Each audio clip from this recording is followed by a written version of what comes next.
ലഡാക്ക് സംഘർഷങ്ങൾക്ക് പിന്നിൽ ആസൂത്രിത നീക്കമെന്ന ആഭ്യന്തര മന്ത്രാലയം. ജീവരക്ഷാർത്ഥമാണ് പോലീസ് വെടിവെച്ചത്. 4 പേർ പോലീസ് വെടിവെപ്പിൽ മരിച്ചതിന് പിന്നാലെയാണ് കേന്ദ്ര ആഭ്യന്തര മന്ത്രാലയത്തിന്റെ വിശദീകരണം.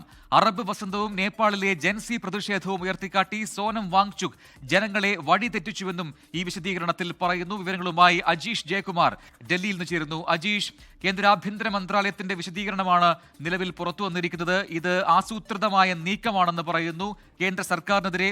ഒപ്പം തന്നെ ജൻസി പ്രതിഷേധം, നേപ്പാളിലെ പ്രതിഷേധം, അതൊക്കെ ഉയർത്തിക്കാട്ടി ജനങ്ങളെ തെറ്റിദ്ധരിപ്പിച്ചു. വാങ്ചുക്കിനെതിരെയാണ് കേന്ദ്ര ആഭ്യന്തര മന്ത്രാലയത്തിന്റെ ഈ പ്രസ്താവന എന്ന് തന്നെ പറയേണ്ടിയിരിക്കുന്നു. ഈ സമരം അവസാനിപ്പിച്ച് വീട്ടിലേക്ക് പോവുകയാണ് ഉണ്ടായത് എന്നൊക്കെയുള്ള കുറ്റപ്പെടുത്തൽ കൂടി ആഭ്യന്തര മന്ത്രാലയത്തിന്റെ ഭാഗത്തുണ്ടാകുന്നുണ്ടല്ലോ. എന്താണ് കൂടുതൽ വിവരങ്ങൾ?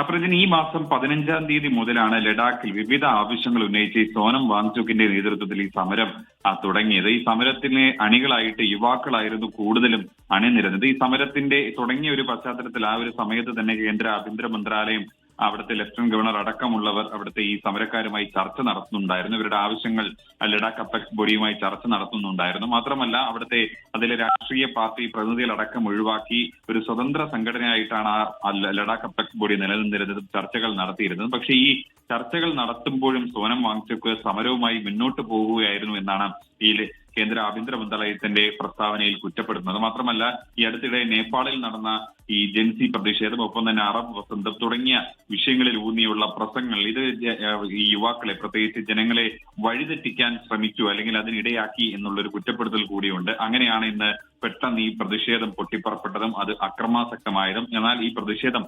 അക്രമാസക്തമായപ്പോൾ അതിനെ അവസാനിപ്പിക്കാൻ നിൽക്കാതെ, അത് തടയിടാൻ ശ്രമിക്കാതെ നിരാഹാരം അവസാനിപ്പിച്ച് സോനം തന്റെ ഗ്രാമത്തിലേക്ക് മടങ്ങുകയായിരുന്നുവെന്നാണ് ഈ കേന്ദ്ര ആഭ്യന്തര മന്ത്രാലയത്തിന്റെ പ്രസ്താവനയിൽ കുറ്റപ്പെടുത്തുന്നത്. അജീഷ് ജയകുമാറാണ് ഡൽഹിയിൽ നിന്ന് വിശദാംശങ്ങൾ നൽകിയത്. ലോകത്തെവിടെയായാലും ഏത് സമയത്തും 24 വാർത്തകളും ഓഗ്മെന്റഡ് റിയാലിറ്റി പാക്കേജുകളും എക്സ്പ്ലെയിനറുകളും വിശദമായി കാണാൻ ഞങ്ങളുടെ യൂട്യൂബ് ചാനൽ നിങ്ങൾക്ക് സബ്സ്ക്രൈബ് ചെയ്യാം.